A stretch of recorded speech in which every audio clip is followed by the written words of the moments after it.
Good afternoon, everybody. Welcome to this lightning talk on display engine-based adaptive sharpness filter. And I'm Adarsh from Team Intel, one who has developed these components for middleware.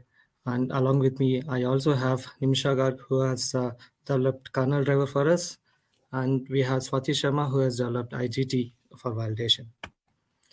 Looking into the agenda, we'll just have a brief introduction about the feature. We'll see how this feature is more beneficial when compared to other traditional methods we have for sharpness techniques. We'll see how it has been implemented in the driver, what is been exposed as interface for the user space. We'll also touch upon implementation in user space, especially plasma KWin for this case. We'll see how it has been validated with our validation methodologies. Ultimately, we'll see about the development summary and some references. If you have to define the image sharpening, I can say it in simple words that it is a technique to enhance the edges and fine details of the image in order to make it look much crispier. So the question arises, why do we need this sharpening at first hand? Well, sometimes we may expect due to erroneous capture because of the defects in the capturing device, the human errors due to over processing of the given image, the quality of the image may be degraded, which may lose the fine details. So with sharpening, we can ensure that the visual quality of the given image improvement, and also we restore the fine details, ultimately correcting the degraded image. So there are traditional methodologies for sharpness, especially there are GPU-based techniques which use shaders basically. It has its own advantages and disadvantages. For example, like it applies sharpness uniformly across the given image. Chances that there will be over enhancement of a particular region in the image. It may give us performance overhead with the GPU, and it may impact the power also. With which Intel has come up with this hardware display-based sharpness technology, which would definitely provide the balanced and efficient solution for the given problem of sharpness, and also without impacting much on power, and it would definitely improve the performance overall. Looking into this image in the left hand side, which is a bit more duller when compared to the one present in right hand side. Basically, the left hand side, the image is unsharpened. So when the sharpness is applied on top of this, we see a crispier image, much better visuals in the right hand side, which is sharpened. Well, on the webcasting, due to color corrections or color losses, like we might not see the exact results, but this is what sharpness does for it.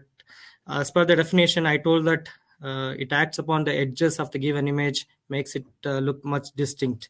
That is what has happened here. If you see the hilly region, the edges are more distinct, and overall the overall picture looks much crispier.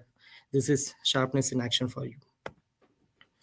So when we have to speak about the benefits of this display hardware-based solution for sharpness or other traditional methods, by traditional methods, I mean the GPU methodologies what we have, which uses shaders.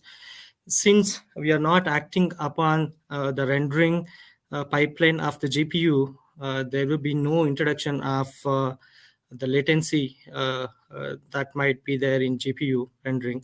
So the latency will be minimal. We avoid the extra latency that might get into act.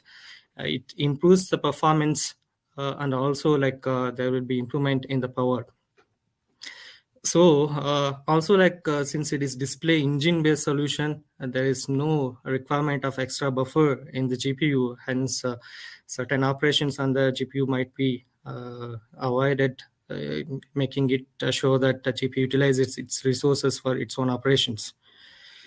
This feature is not only designed for gaming, but also like we could see benefits on non-gaming use cases like gallery applications, video playback, and other use cases. So let us now look into the implementation of driver and the interface that has been exposed to the user space.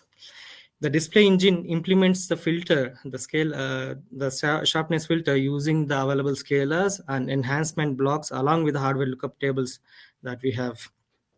The sharpness block that I'm speaking about, it is after pipe. It is post blending operation that we carry out, so which has its own benefits as mentioned previously. We'll see the position of it in the coming slides. So the driver has introduced a new DRM CIDC property by name sharpness strength, which is a range property for us ranging from 0 to 255. This is exposed to the user space so that the user can choose any value ranging from 0 to 255 of his desire for the given content to have a better visual on the screen. This is the same UAPI that we have in order to enable or disable the feature. So value being 0 is feature disabled for us. Any value greater than 0 is feature enabled. So it has to just fit in the range of 0 to 255. So this is a generic UPI. It is not specific to Intel. So any other vendor can make utilization of this and come up with their own solution of sharpness in the display engine. This is where our sharpness filter is positioned. You can see it is in the post bending phase after we operate on the pipe with color correction, scaling, blending, and other operations. We have this sharpness getting applied just before the connector. So in order to see that implementation in user space, let us now discuss a bit about its implementation in Plasma KWin. In the previous instances, like we had also spoken about implementation of Mutter, but for this instance, we'll be speaking about the Plasma KWin implementation for this feature. We have introduced a slider in display settings called sharpness, which will be ranging from 0 to 100%. And also we will be converting that into desired value of 0 to 255 in further operations. So user can select any value between 0 to 100% for the given content.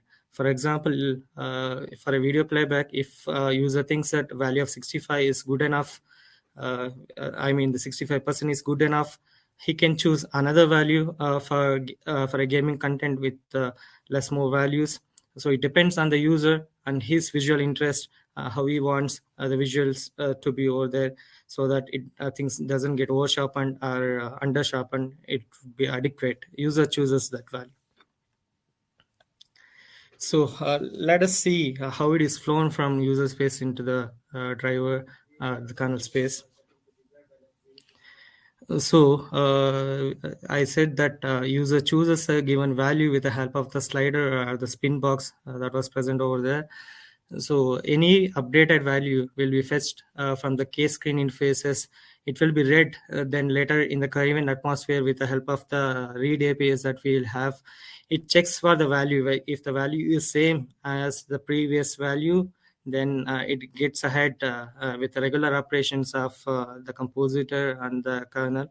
So if the value has changed from the previous instant, which means we have an update over here, the value will be written into the given DRM CIDC property of sharpness strength, which then will be committed, atomic committed with other updates into the kernel space. Kernel now has the strength value, which it has to act upon. So it utilizes this value to come up with filter coefficients along with other parameters, and ultimately gives us applies the sharpness on the given image, and it displays on the output. This is a sequence from user space to the kernel space in general. So in order to validate this feature, we have developed IGT GPU Tools, where many of you knows about it. Like it is a test suite and the toolkit with which we validate the DRM KMS. So this has been developed and has upstreamed. So it basically covers the correctness of the functional correctness. We do see whether the power state transitions are proper. We do have developed certain negative scenarios to validate this. Ultimately, we also have done visual verification through frame capturing and all. If you observe this given image in the left hand side, you do see different strength values for the same image applied in the right hand side, like you see the filter being applied on top of the original image. If you see the rightmost corner, the things are oversharpened over here because the value is greater.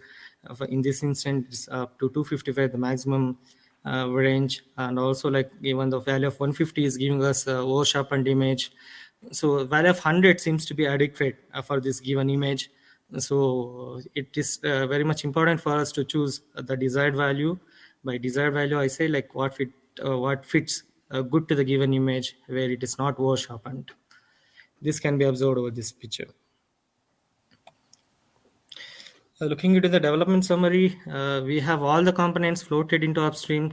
It is at the verge of getting merged. Like we have kernel patch series 138754. It is about to get merged. We have Mutter MR floated 3665, which is work in progress. And we have KWin MR 7689. Along with this, we also have the supporting MRs in K-screen, lib K-screen, and plasma variant protocols, which is also at the verge of getting merged. It is just awaiting the kernel merger. And we also have IGT 130218 that is in floated. So with which I welcome the review and suggestions on the Mutter MR, and also like I would urge the enthusiast to try this feature on latest Intel platforms. It is supported from Lunar Lake onwards, and share their feedback on the mailing list or the matrix channels that we have. I also urge the enthusiastic developers to take this feature in other open source compositors and distributions, and we'll be ready to help with any sort of help that is required. With this, I conclude this session, and I believe I could take some questions on the matrix, not on this audio channel right now because of some complexity that we have. So thank you everyone for this. Thank you. All right. Thanks a lot.